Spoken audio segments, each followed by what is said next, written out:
그들이 예루살렘에 가까이 가서 감람산 벳박에 이르렀을 때 예수께서 두 제자를 보내시며 너희는 맞은편 마을로 가라. 그리하면 곧 메인 나귀와 나귀 새끼가 함께 있는 것을 보리니 풀어 내게로 끌고 오라. 만일 누가 무슨 말을 하거든 주가 쓰시겠다 하라. 그리하면 즉시 보내리라. 이는 선지자를 통하여 하신 말씀을 이루려 하심이라. 시온 딸에게 이르기를 내 왕이 내게 임하나니 그는 겸손하여 나귀 곧 멍에 매는 짐승의 새끼를 탓도다 하라. 제자들이 가서 예수께서 명하신 대로 하여 나귀와 나귀 새끼를 끌고 와서 자기들의 겉옷을 그 위에 얹음에 예수께서 그 위에 타시니 무리의 대다수는 그들의 겉옷을 길에 펴고 다른 이들은 나뭇가지를 베어 길에 펴고 앞에서 가고 뒤에서 따르는 무리가 소리 높여 이르되 호산나 다윗의 자손이여 찬송하리로다. 주의 이름으로 오시는 이여 가장 높은 곳에서 호산나. 예수께서 예루살렘에 들어가시니 온 성이 소동하여 이는 누구냐?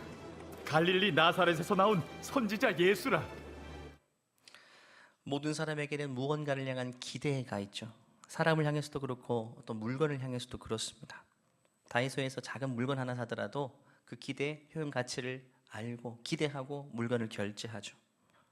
근데 의외로 우리가 소비하는 물건 가운데에 실제로 사용하지 않고 방치된 것들이 굉장히 많습니다. 과거에 통계 보니까 우리가 구입한 물건 가운데에 일정 기간 사용하지 않고 방치된 물건이 70%, 사용하는 건 30%밖에 되지 않는다는 거예요. 그중 구입을 하고도 가장 많이 사용하지 않는 것 중 하나가 한 10% 남짓이라고 해요. 바로 어린이 장난감이라고 합니다. 재미있는 통계이죠. 아이들이 때를 써가지고 사주긴 사줬는데 아이들은 늘 가지고 노는 이게 애정템이 있기 때문에 새로운 물건 좋아는 보이지만 금세 던져버리고 이렇게 방치된 것들이 90% 이상 된다라고 이야기해요. 어른들도 마찬가지인 것 같아요. 집에 택배로 물건들은 많이 오지만 그중에 내가 정말 애정을 가지고 사용하는 물건들이 사실 그렇게 많지는 않을 겁니다. 혹시 부부끼리 앉아 계시다면 남편들께서는 아내를 한번 바라보시고 입으로 말고 눈으로 한번 이야기해 주십시오. 최근에 택배 온 것들 잘 활용하고 있지? 한번 쳐다봐 주십시오. 네. 이렇게 구입하고도 사용하지 않는 이유는 내 기대와 실제 효용 가치가 다르기 때문에, 한마디로 실망했기 때문에.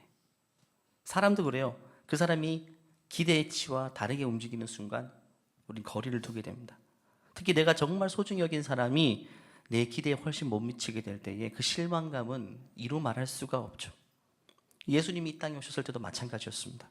사람들은 예수님께 엄청나게 많은 걸 기대했습니다. 왜? 예수님이 자칭 메시아라고 말씀하셨잖아요. 그냥 한 사람이 아니라 메시아에게 기대하는 바가 사람들이 얼마나 컸겠습니까? 내 모든 문제를 다 해결할 줄로 생각했던 것입니다. 근데 예수님은 사람들의 기대와는 다르게 사셨어요. 사람들이 기대한 곳에 가지 않고요, 사람들이 기대했던 사람들을 만나지 않고 다른 행동을 하셨어요. 예상치 못한 곳을 가셨고 예상치 못한 사람들을 만나면서 사람들의 기대와 점점 멀어지기 시작한 겁니다. 대표적으로 요한복음 6장 말씀 보면 예수님은 오병이의 기적을 일으켰습니다.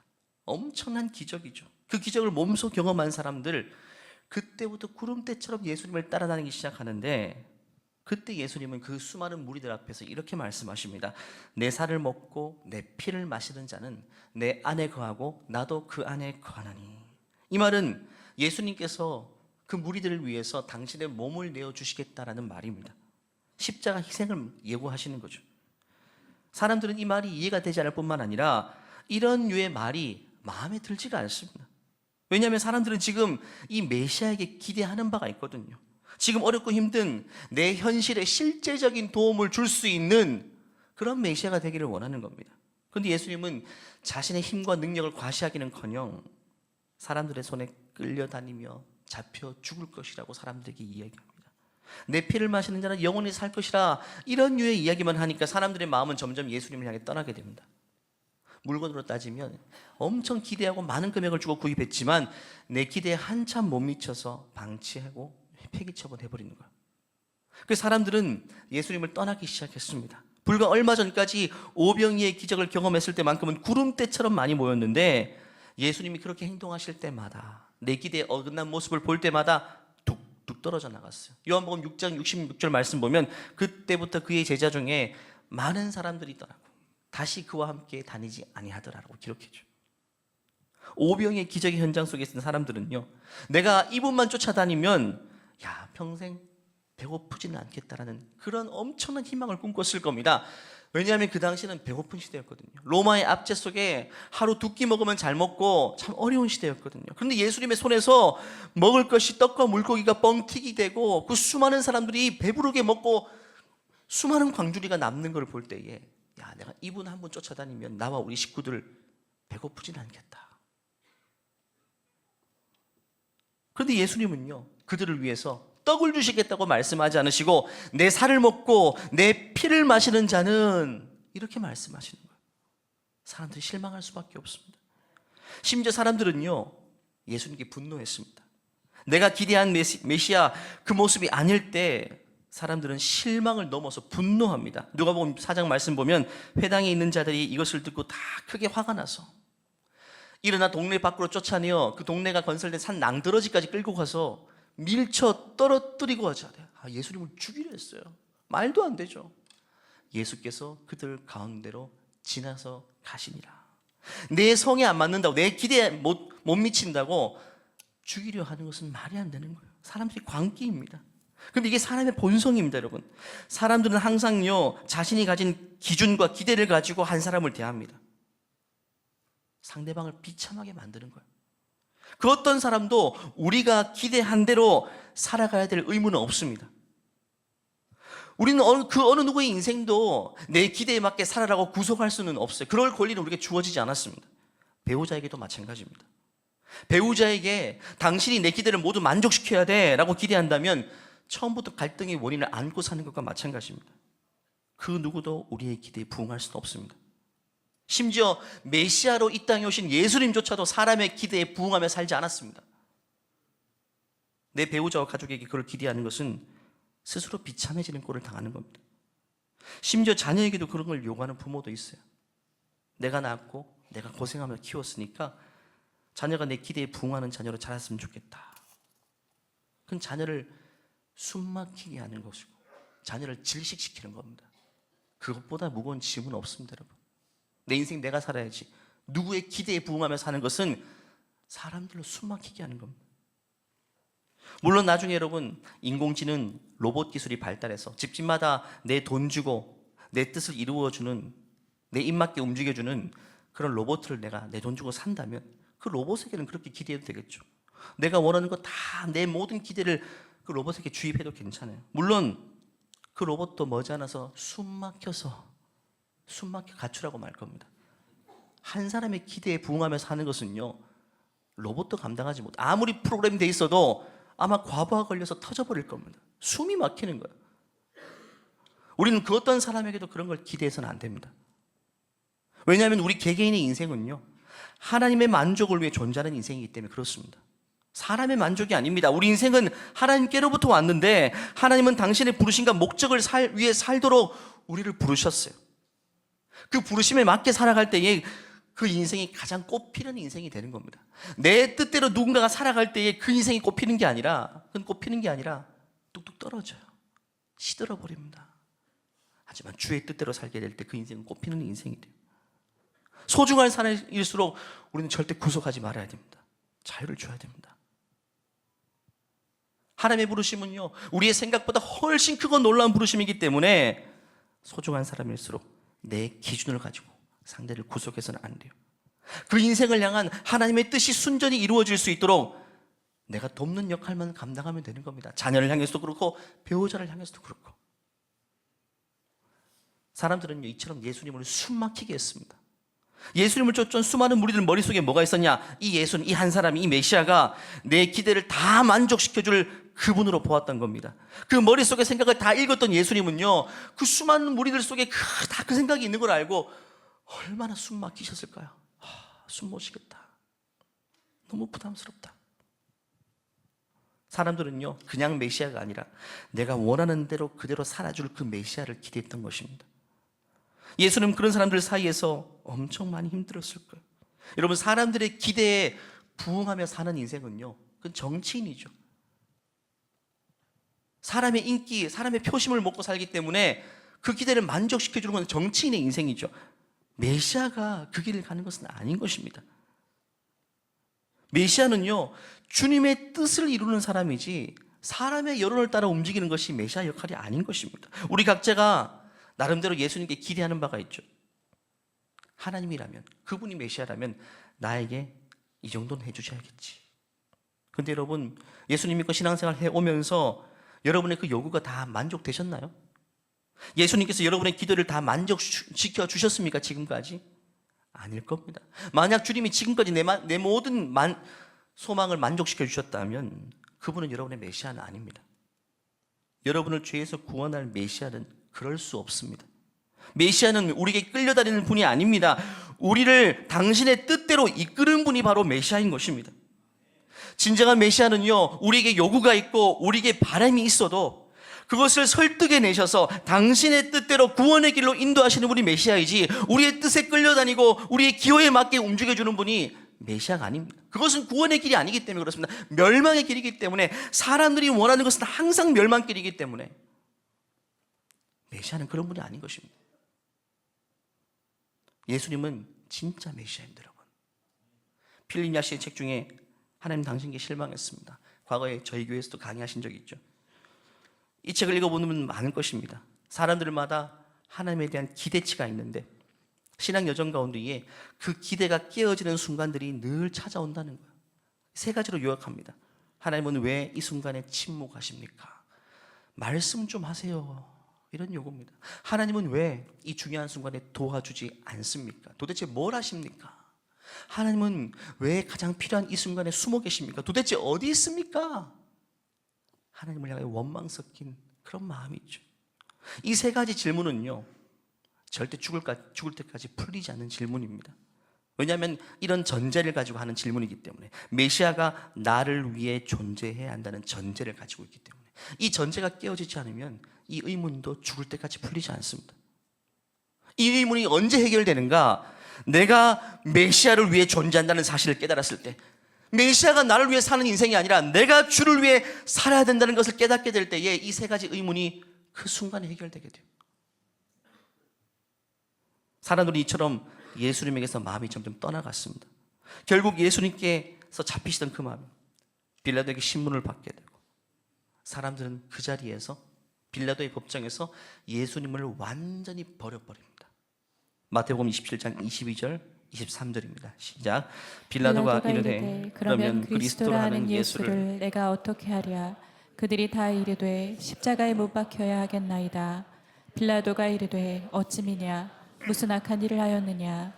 그들이 더욱 소리질러 이르되 십자가에 못 박혀야 하겠나이다 하는지라. 그 무리들은 그 어떤 소리도 들리지 않습니다. 귀를 막고 있습니다. 오로지 이 말만 반복할 뿐입니다. 십자가에 못 박으소서, 십자가에 못 박으소서.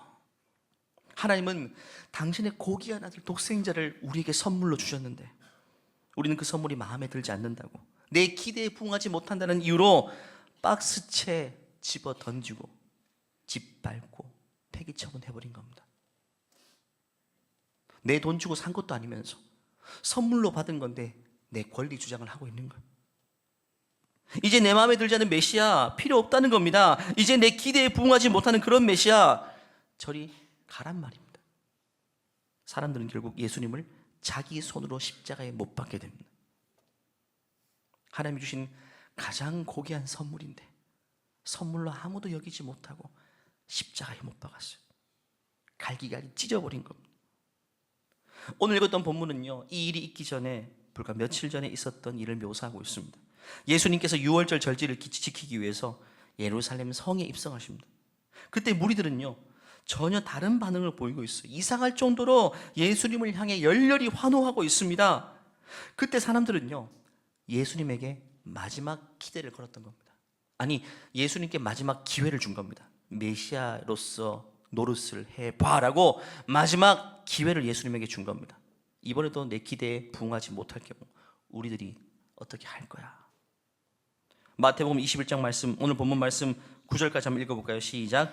나귀와 나귀 새끼를 끌고 와서 자기들의 겉옷을 그 위에 얹음에 예수께서 그 위에 타시니 무리의 대다수는 그들의 겉옷을 길에 펴고 다른 이들은 나뭇가지를 베어 길에 펴고 앞에서 가고 뒤에서 따르는 무리가 소리 높여 이르되 호산나 다윗의 자손이여 찬송하리로다. 주의 이름으로 오시는 이여 가장 높은 곳에서 호산나 하더라. 그들은 예수님께서 그 성에 입성하실 때에 겉옷을 펴서 쫙 깔고 나뭇가지를 베어 길에 쫙 펴면서 특별히 나뭇가지를 흔들었는데 호산나 다윗의 자손이여 찬송하리로다 라고 막 외치고 있어요. 요한복음에는요 그들이 흔들었던 나뭇가지를 이렇게 묘사합니다.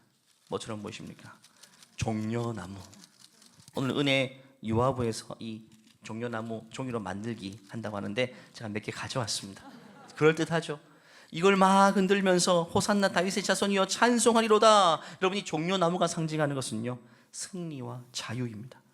왕이 전쟁에서 승전보를 가지고 와서 그 성에 입성할 때에 승리와 메시지, 승리와 자유의 메시지를 선포할 때 종려나무를 흔드는 겁니다.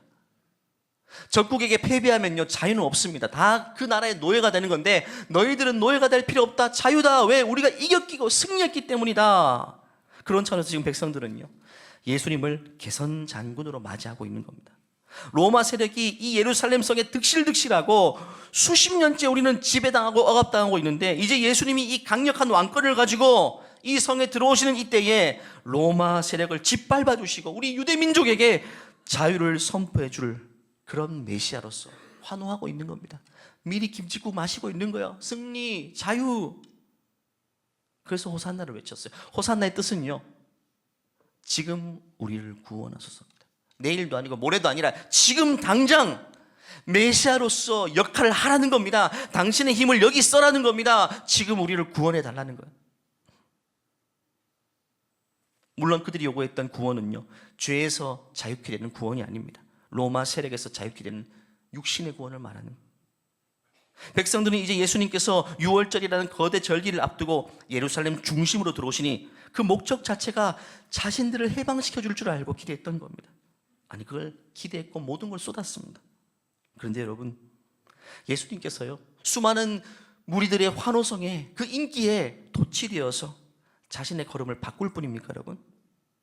아니죠. 예수님은 사람들의 환호에 도취되지 않습니다. 흔들리지 않으십니다. 사람들의 인기 얻으면요 사람들은 대부분 막 박수 쳐주고 인기 있다 그러면 그 인기에 부응하기 위해서 인생의 방향을 막 틀어버립니다. 그게 여러분 강력한 유혹입니다. 사람들의 환호는 사람을 미치게 합니다. 과거 사울 왕도요 처음에는 좋았지만 백성들의 환호 소리 듣고 이상하게 교만해져 버렸어요. 세상 왕들도 결국에는 백성들의 환호 소리에 잘못된 길을 가고 말았어요. 원래 가야 될 길을 가지 않고 사람들의 무리 속의 환호 속에서 도취되어서 이상한 행동에 빠지게 된 거예요. 여론과 인기는 마약과 같습니다. 그런데 우리 예수님은요 거기 관심이 없었어요. 애초에 예수님의 관심은 시종 일관 그를 보내신 아버지 하나님의 뜻을 이루는 것밖에 없었어요. 예수님은 자주 이렇게 말씀하셨어요. 요한복음 6장 말씀 보면요 내가 하늘에서 내려온 것은 내 뜻을 행하려 함이 아니요 나를 보내신 이의 뜻 하나님의 뜻을 행하려 함이라. 그러면 하나님의 뜻이 무엇인가? 그 다음 절에 이렇게 말합니다. 같이 읽겠습니다. 시작. 나를 보내신 이의 뜻은 내게 주신 자 중에 내가 하나도 잃어버리지 아니하고 마지막 날에 다시 살리는 이것이니라. 내 아버지의 뜻은 아들을 보고 믿는 자마다 영생을 얻는 이것이니 마지막 날에 내가 이를 다시 살리리라 하시니라. 예수님이 이 땅에 오신 목적은 아버지의 뜻은 한 영혼도 잃어버리지 않고 살려내는 것이 예수님의 이 땅에 오신 이유인 것입니다. 정치적 군사적 메시아가 아니라 영혼을 구원하고 천국으로 인도하는 메시아로 이 땅에 오신 겁니다. 그렇기 때문에 시종일관 예수님의 관심은요 여기에만 고정되어 있습니다. 그래서 오늘 본문이 예수님께서 무엇을 타고 예루살렘 성에 입성하셨는지를 보면 예수님의 그 의지를 알 수 있어요.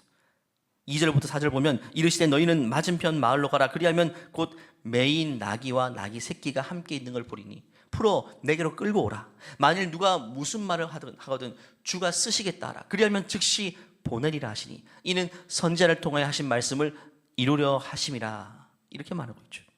스가랴 선지자는요 스가랴 9장 9절 말씀 보면 그는 공의로우시며 구원을 베푸시며 겸손하여서 나귀를 타시리니 나귀의 작은 것 곧 나귀의 새끼라고 말합니다. 메시아가 장차 이 땅에 올 건데 그분은 겸손하여서 나귀 새끼를 타고 입성하실 것이라고. 예수님이 딱 그 모습 그대로 예루살렘에 들어오시는 겁니다. 이것은 예수님의 의지를 보여줍니다.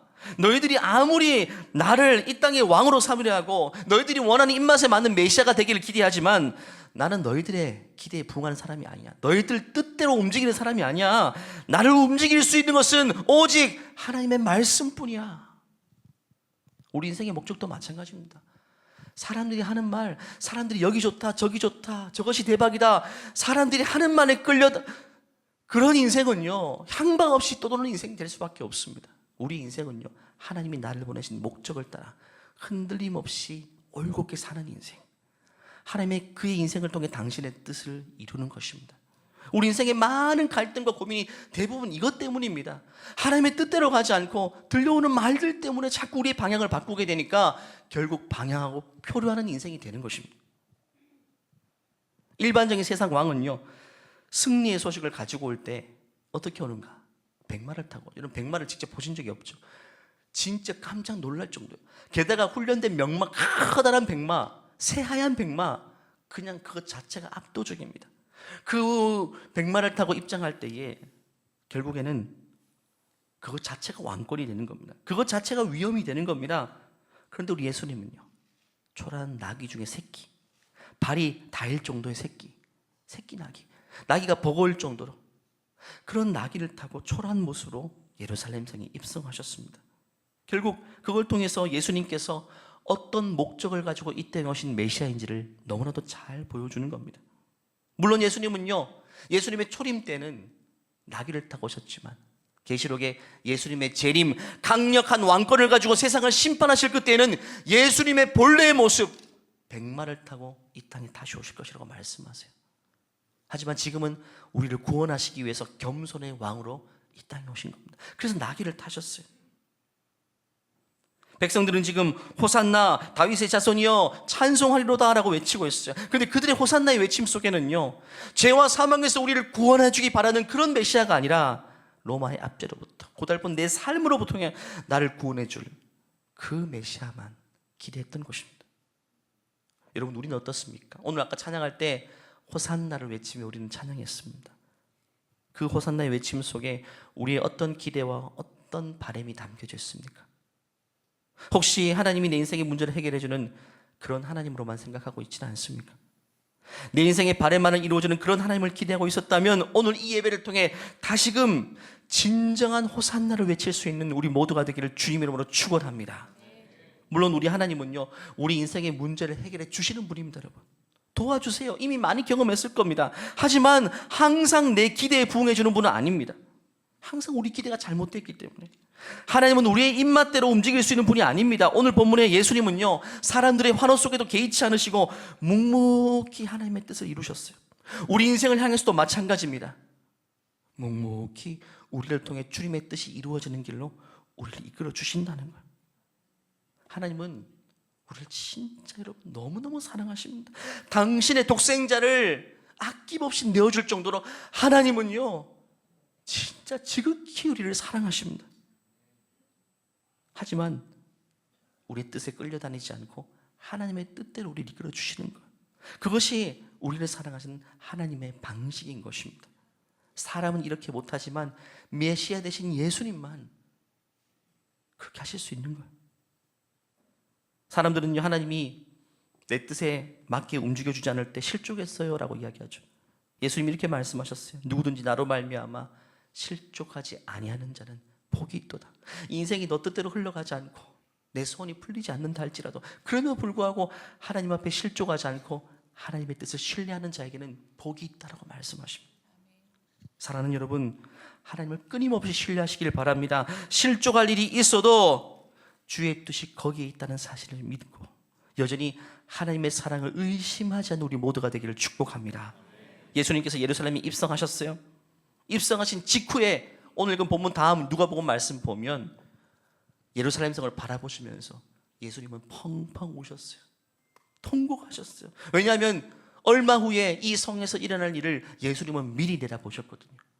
그 상황이 얼마나 비참한지 예수님을 펑펑 우셨습니다. 41절부터 44절 누가 보면 읽어볼까요? 시작. 가까이 오사 성을 보시고 우시며 이르시되 너도 오늘 평화에 관한 일을 알았더라면 좋을 뻔하였거니와 지금 내 눈에 숨겨졌도다. 날이 이를지라 내 원수들이 토둔을 쌓고 너를 둘러 사면으로 가두고 또 너와 및 그 가운데 있는 내 자식들을 땅에 메어치며 돌 하나도 돌 위에 남기지 아니하리니 이는 내가 보살핌 받는 날을 알지 못함을 이남이니라 하시니라. 예수님이 보신 장면이 바로 이 장면입니다.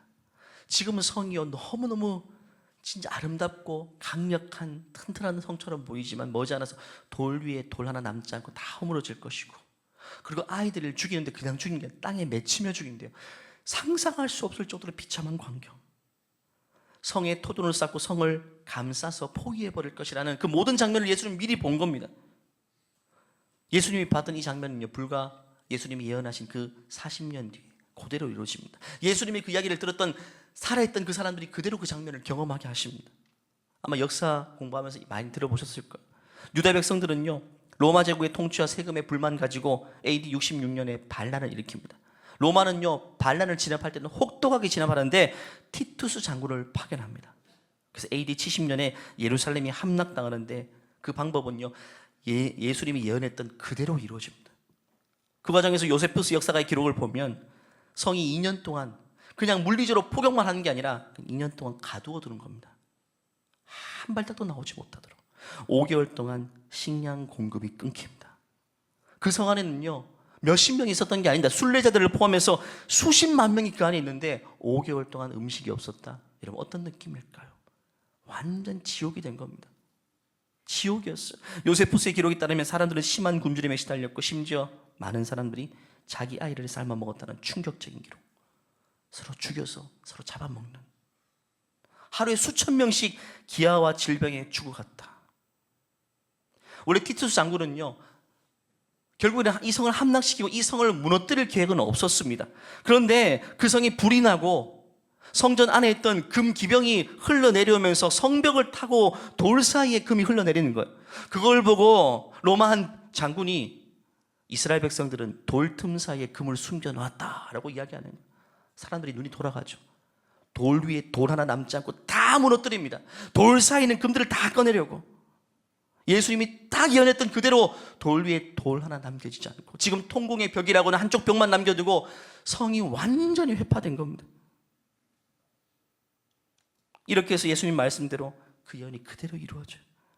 요세푸스에 따르면 이 전쟁으로 110만 명이 죽었대요. 요즘처럼 현대전으로 뭐 핵폭발도 아닌데 원시적인 재래식 무기로 110만 명이 죽었다는 것은 상상할 수 없는 지옥입니다, 여러분. 그리고 10만 명이 로마로 포로로 끌려갔는데, 포로로 끌려간 사람이 로마의 원형 경기장이죠. 콜로세움을 건축하는데 7년 동안 동원되었습니다. 그 원형 경기장을 7년 동안 짓고 완공되는 그날에 그 10만 명은요, 그 즉결에서 잔인하게 살해당합니다. 아무도 살려놓지 않았어요. 로마는요, 반란군을 이렇게 혹독하게 짓밟아 버리는 겁니다. 요세푸스는 이 일련의 사건을 두고 이렇게 한 줄 평가를 내립니다. 이들이 당했던 그 고통과 괴로움은 지금까지 인류 역사상 있었던 그 어떤 일보다 가장 잔혹하였고 가장 비참한 현장이었다. 유대인들의 순환사가 거기서부터 시작됩니다. 하나님은 왜 이처럼 당신의 선민들을 이렇게 비참할 정도에 내버려 두십니까, 여러분? 왜 그걸 허용하셨을까요? 예수님은 호산나라고 외쳤던 그 사람들 앞에서 돌 위에 돌 하나 남지 않고 너희들이 그렇게 될 것이다, 눈물 흘리며 예언했어요. 그 눈물에는 어떤 메시지가 담겨 있을까요? 너희들이 진정한 호산나를 외치지 않으면 너희들의 인생의 결국은 그렇게 비참하게 끝날 거야. 결국 그들이 당했던 일은요, 지옥 형벌을 예표하는 겁니다. 결국 지옥을 상징하는 겁니다. 지옥은요, 세상의 온통 잔혹함의 집합체입니다. 그래서 예수님은요, 여전히 자신을 향해 정치적 메시아, 내 꿈과 소원을 이루어질 그런 메시아만 기대한다는 것은 나를 메시아로 인정하지 않는 것이고, 그런 인생은 결국에는 종국에는 이런 비참한 영원한 형벌이 담겨져 있는 그런 결과를 맞이하게 될 것이라고. 예루살렘 성이 무너지고 이런 비참한 일보다 훨씬 더 비참한 일들을 너희와 너희 가족들이 겪어가게 될 것이라고 말씀하세요.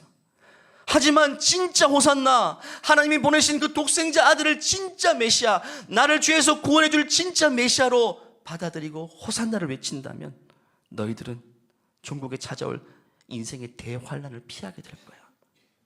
지옥의 심판을 피하고 하나님이 옛부터 마련해 주신 아름다운 천국 문이 너희 앞에 열리게 될 거야. 내가 그 목적을 가지고 이 땅에 왔다라고 말씀하시는 겁니다. 말씀을 마무리합니다.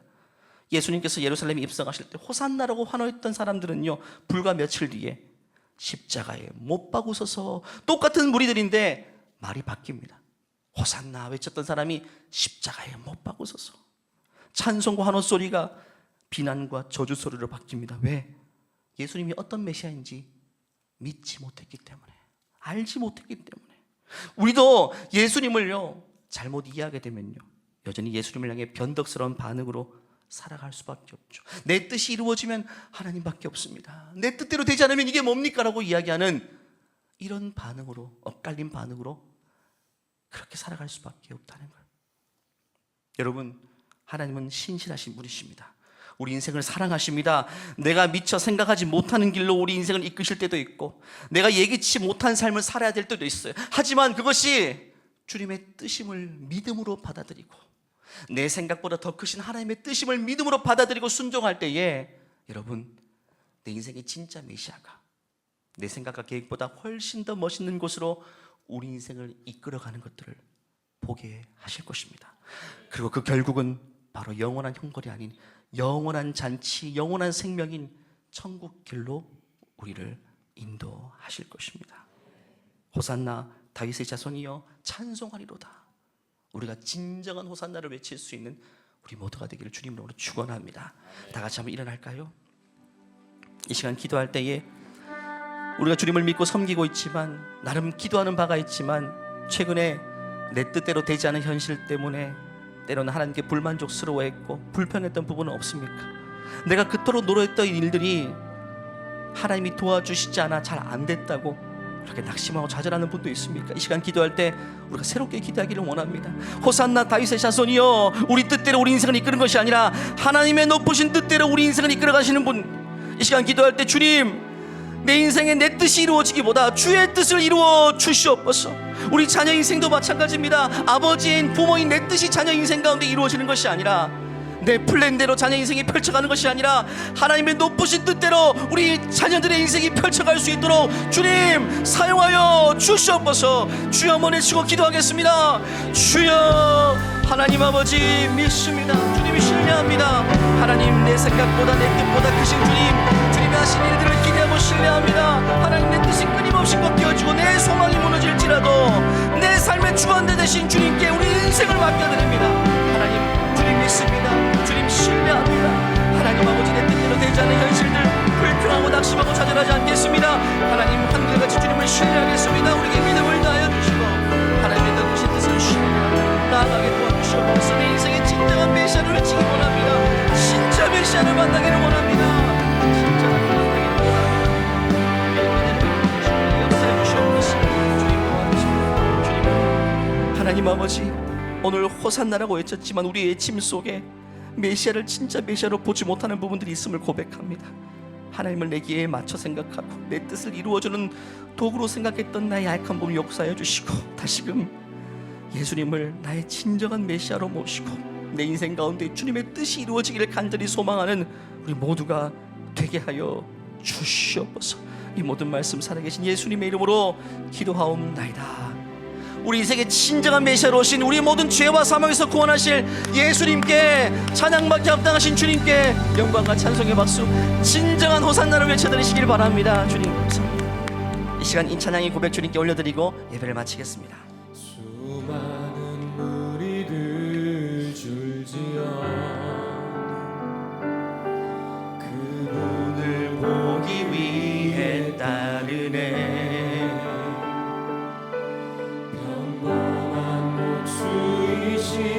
그분 앞에 모든 무릎이 꿇어 경배하네.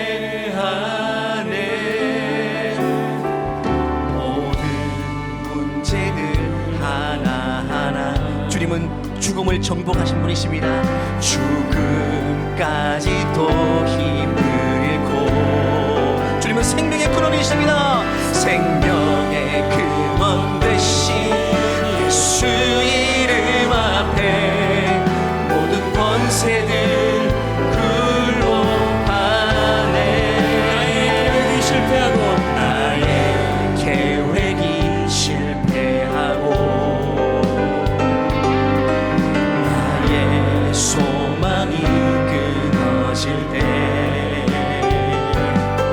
삶의 주관자 되신 그분 앞에 모든 무릎을 꿇어 나의 삶을 그분께 온전히 맡길 때 나의 삶을 그분께 맡길 때 비로소 우리의 마음의 평안을 찾게 됩니다.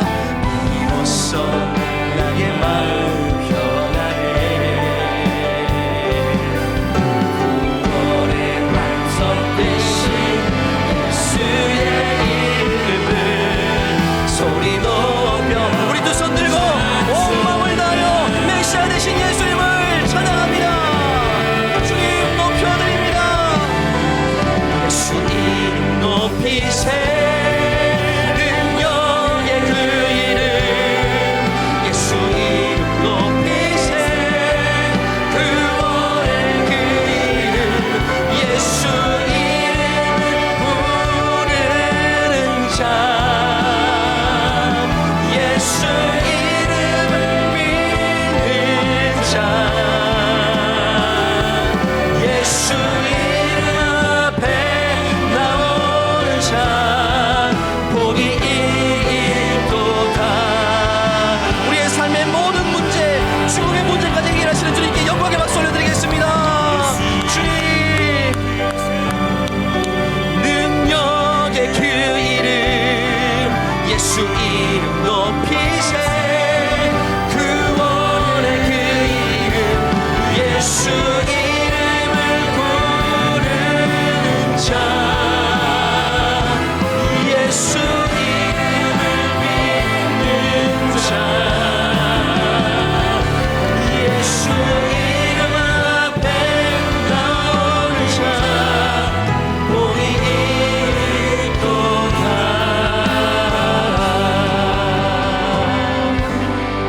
이제는 우리 주 예수 그리스도의 은혜와 하나님의 원하신 사랑과 이 모든 사실을 다 믿고 깨닫게 하신 성령의 교통하심이 이제는 그 어떤 상황 속에서도 나의 뜻을 꺾고 주의 뜻이 내 인생 가운데 이루어지기를 소원하는 진정한 호산나를 외치며 살아가기를 소원하는 모든 존귀한 주의 백성 머리 위에 믿음의 가정 위에 자녀들의 인생 위에 이제로부터 영원토록 함께 하시기를 간절히 축원하옵나이다. 아멘. 주님